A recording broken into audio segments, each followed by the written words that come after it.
Bilang isang solid fan ng Eraserheads, lalo na si Eli Buendia, no? Solid fan tayo. Pakinggan natin ng live si ate. Kakalabas lang nito 4 minutes ago. At okay, try natin. Ito na ako kasi nandito na ako. Yan, yan, yan. Yan. React lang tayo.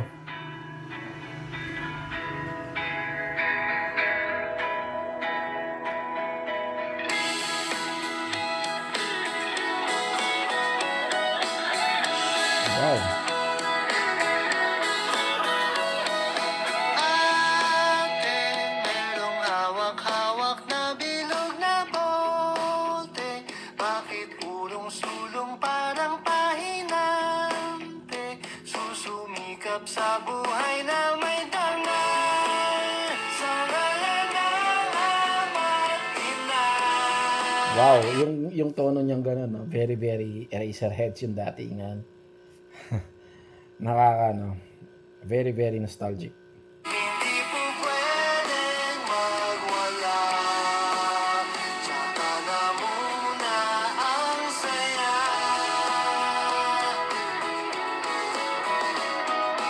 Ate, may pangalang sintamis na tsokolate.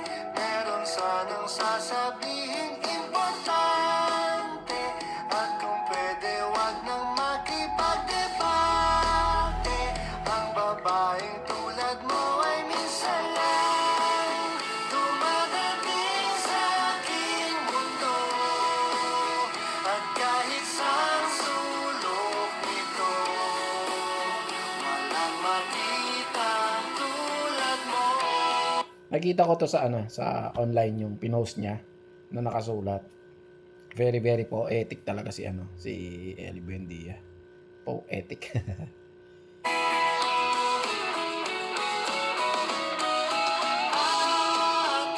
sa mundong walang tiyak at permanente, matanggal at mabigat ang ating biyahe.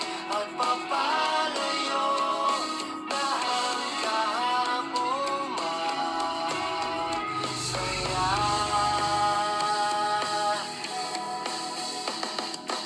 Ate,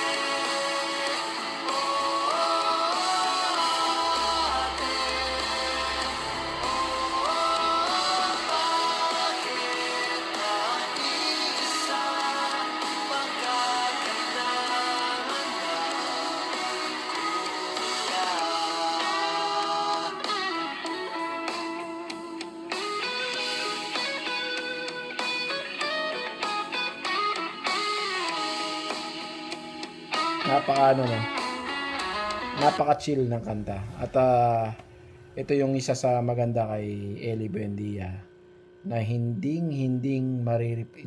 mare-replace ng AI.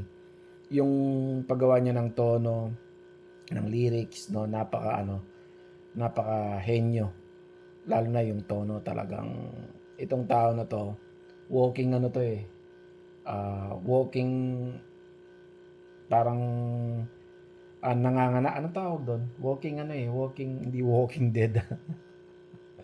Walking genius, no? Na parang machine, walking machine ng mga kanta.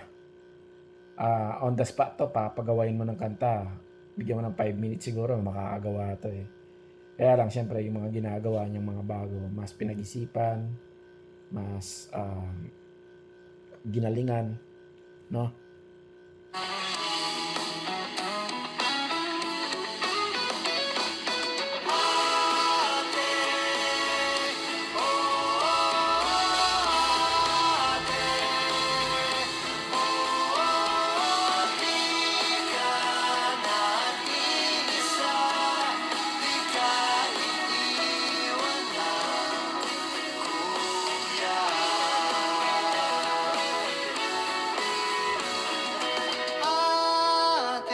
San ka ba naglalaba sa may sapote?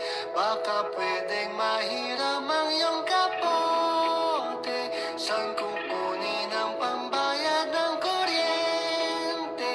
Ang bilihin lang ang kaya magmahal. At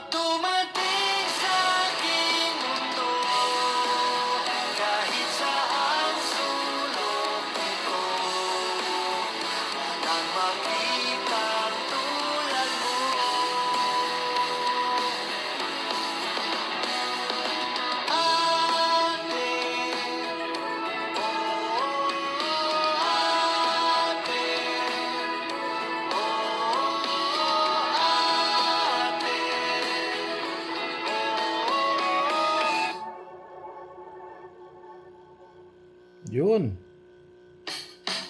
Very, very, ano talaga, very, very Eli Buendia, very, very Eraserheads. Napaka henyo. Ganda yung kanta. At definitely kasama yan sa playlist natin.